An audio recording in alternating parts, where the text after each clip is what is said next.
presented by Mathri Express Music.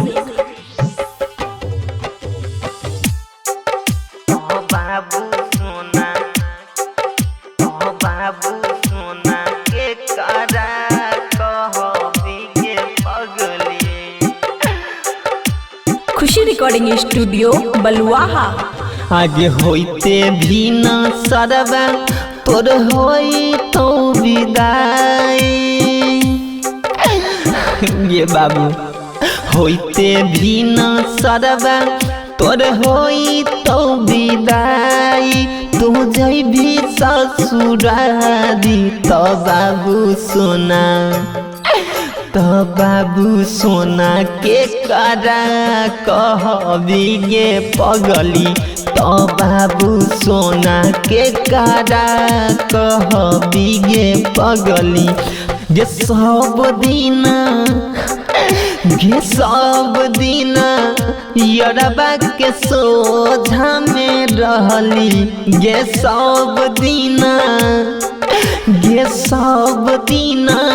यरबा के सोझा में रहली।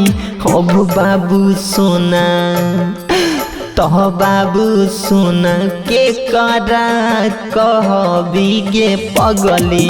तो बाबू सोना के करा कहबी गे पगली।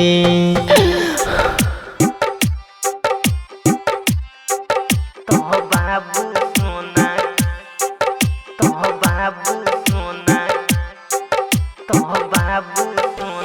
के करा कहबी गे पगली।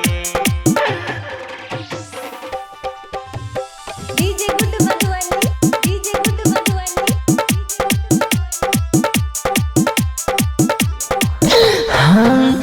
जोई में ससुरबा पिया जी के घरबा। कोना भूलबा यारबा के प्यार गे। तोहर लभरबा सुन हे गे प्यारे। के करा करतै भोरे भोरे याद गे। के करा करतै भोरे भोरे याद गे। जोई में ससुरबा पिया जी के घरबा। कोना भूलबा यारबा के प्यार गे। तोहर लभरबा सुन हे गे प्यारी। के करा करतै भोरे भोरे याद गे। अब लागै खत्म होइ छै अपन प्यार के कहानी। गे लागै खत्म होइ छै अपन प्यार के कहानी। अब बाबू सोना गे बाबू सोना के करा कहबी गे पगली। तो बाबू सोना के करा कहबी गे पगली। तो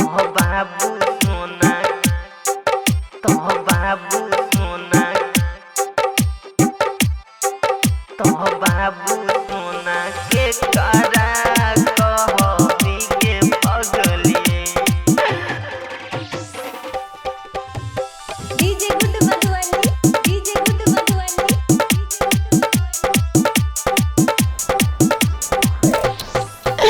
उड़ जई भी दिल के पिंजरा से गई चिड़ैया। डाल तोरा बिना सुन रहतै। राइटर शिव सुंदर चंदन संदीप। तोरा बिना बोलना कोना रहतै। तोरा बिना बोलना कोना रहतै। हाँ उड़ जइबी दिल के पिंजरा से कोई चिड़ैया। डाल तोरा बिना सुन रहतै।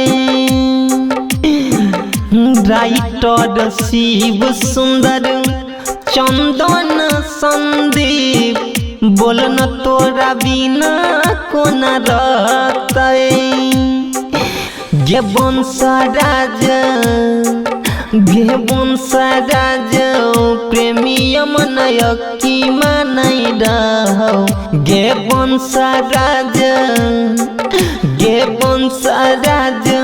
प्रेमियम नयकी मानै रहो तो बाबू सोना अब बाबू सोना के करा कहबी गे पगली तो बाबू सोना के करा कहबी गे पगली।